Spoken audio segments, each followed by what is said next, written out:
I think in 2019, that states that Sweden and Denmark and some other countries had some UFO programs, and I wasn't aware of that.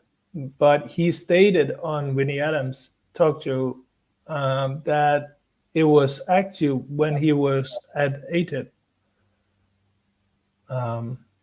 Yeah. That is it really, really helpful to you guys that Lou knows that.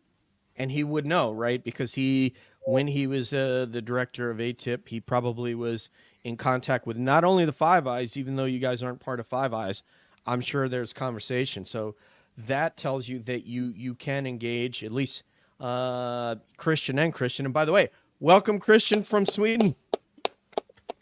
How's it going, brother? Thank you. It's going great. I just, I got a bit late here. Sorry, but I'm here now. Please proceed. No, this is excellent. And I'll tell you what, you and Andreas have the two best beards, I think, on the show. Very much, I don't know, Sheriff of Nottingham meets Ragnar Lothbrok. I'm not sure, but they look great. So great job, guys. Keeping up with that Viking vibe. Yeah. Anyway, Christian, the other Christian's back. So what we're going to do, Christian from Sweden, is get a quick state of what's going on in Sweden from your perspective. And then we're going to start the round table where everyone is going to present either a topic or a question to the group, and everyone will get an opportunity to comment on that. So please, without further ado, let's get Christian from Sweden. What's going on over there, sir? Yes, hello guys. I have quite a speech to make. I'm not sure if this is the right moment or if I should take that later. Well, it depends on how long it is. How long are you talking? Are we doing 20 minutes or 5 minutes? 10 maybe. Okay, let's go for 7.5. Be succinct. All right. Go ahead. Okay. Yes. Okay. Yep. So and I'm speaking on my own behalf, not UAP Sweden's. This is not the official position of our network. Everyone has their own opinions, and before I get further, I would just like to establish 2 facts. Firstly, the media coverage here is absolutely abysmal in comparison to the States, and in consequence, so is the level of interest and knowledge among the general public. As an example, a few months ago, on a very popular quiz show on state TV called På spåret, there was a question to name the secret military base out in Nevada's desert. The celebrity participants are mostly quite well informed on various topics, and one of the teams got it right, but the other guessed Area 57 after some internal debate. But this is the level in society here. It's easy to forget in the circle of people I normally speak with. And secondly, there's an element within the Swedish military that takes an active interest in the topic. This is abundantly clear due to witness testimony from personal friends to us near our network, whom I have no reason to distrust. And the official line, however, is that the military has no interest in the topic, nor any contemporary sightings. Due to a tradition of public trust in our government that stands in stark contrast to that in the US, very few questions this official line. So with these 2 statements as background, I would also like to speak on the state of disinformation in Sweden. And also, I believe the situation in Denmark is quite similar as well. Yeah. We heard David Grush and many others speak of a sophisticated disinformation campaign designed to obfuscate the truth regarding the physical reality of UFOs from the public, as well as the existence of crash retrieval and reverse engineering programs. It appears, though, that the ins and outs when it comes to the actual strategy of this campaign is still poorly understood within ufology. But it is my conviction that we can identify a central aspect of it, namely the infiltration of civilian UFO organizations. And I think this goes back all the way to NICAB in the 50s and 60s, which literally had first director of CIA, Roscoe Hillenkotter, on its board. And a more recent example would be James Carrion, the former director of MUFON, was always aiming to identify man-made technology as the source of UFO sightings. Sure. In Christopher Bledsoe's book, you can read about how Carrion came to him with a documentary crew and the very clear intention to debunk his story. And as you may know, Bledsoe has many friends within various government agencies, one of whom apparently told him that James Carrion was indeed a disinformation agent, a plant by some three-letter agency. And when analyzing Carrion's behavior, which constantly seemed to discredit that any form of non-human intelligence is behind the UFO phenomenon, it actually makes a lot of sense that he would be planted there to spread this message. When you think about it, the best way to spread disinformation about the UFO topic is, of course, to compromise the discourse on the subject, that is ufology. Specifically by influencing UFO organizations, you can really suck up all the interest in the topic and then go on to control and shape it. And there's strong indications that the same thing has been going on in Denmark and Sweden, especially since the 90s, with the leadership of the organization UFO Sverige here in Sweden and SUFOI in Denmark. As far as I can tell, these two are more or less sister organizations with similar structures and mutual respect for each other. Both investigate UFO reports sent in by civilians and aim to be the national authority on the topic. And I would like to continue by throwing out some disclaimers here. Of course, the wider membership in these organizations are good, honest people interested in the topic and doing their best investigations of UFO sightings. And the same goes on for MUFON, by the way, which is full of competent people and now also have better leadership by all indication.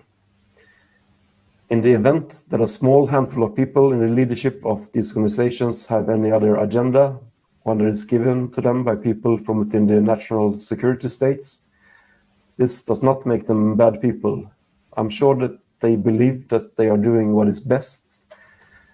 And many people with a lot of knowledge on the topic, for instance, some within the Invisible College, are by their own admission not wholly pro-disclosure, as they do not see it as beneficial to society, I guess. Nevertheless, it appears that the leadership of both UFO Sverige and SUFOI are not completely honest in how they engage in the topic on a number of points. And I believe this has been quite detrimental to the level of interest and knowledge within our two countries. The people in charge of SUFOI are straight up 100% unapologetic debunkers, claiming that the whole phenomenon can be explained by mass psychosis, weather balloons, etc. Yeah. Mylar balloons from kids' parties and yeah.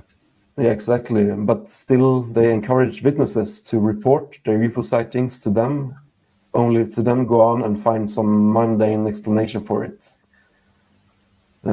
This seems to be their aim. The whole thing is very suspect and frankly quite absurd when you get into the topic. So investigating civilian cases is also the central pillar of UFO Sverige's activity. Unlike SUFOI, they don't aim to debunk every case. They do, however, in my view, manipulate their own statistics in a very blatant and silly way, so that only between 0 to 2 cases per year are defined as UFOs, when the real number ought to be much higher, even according to their own very strict criteria. And this is, maybe we can get back to this topic later, but in general, I think UFO Sverige are a bit more nuanced than SUFOI. Not full-on debunkers. They at least acknowledge the reality of the phenomenon. However, when you try to get a straight answer from what might be behind it, it's like talking to a politician. Never a straight answer. I don't think I ever heard them talk of non-human intelligence as a reality. And the extraterrestrial hypothesis in particular, they take any opportunity to make a straw man out of and mock. SUFOI keeps referring to the UFO myth, and UFO Sverige talks about the UFO mystery. There's no satisfactory explanations, and we can never be free from doubt. And they focus quite often on local cases, historical local cases, and not really Nimitz, Roswell, Ariel, School, and so on. So you can really question the scientific approach here, making the hypothesis a taboo and only collecting data.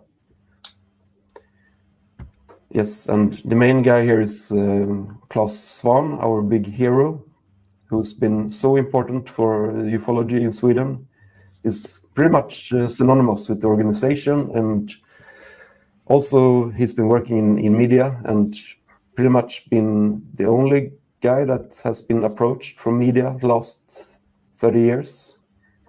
He's been a journalist at one of our major newspapers, and whatever media outlet who wants an expert opinion on the matter, he's the go-to guy.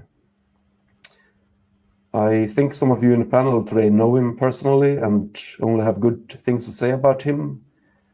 And again, I'm not here to criticize too much. I'm sure that Claes does what he thinks is best and believes is right. But some things are highly suspect. For instance, whenever he's interviewed in conjunction to the latest Arrow report, he does nothing to question the sincerity in Arrow's motives, and instead emphasizes Kirkpatrick has done a good job. And Grusher's testimony, on the other hand, he has mentioned as a conspiracy theory in the same breath as flat earthers.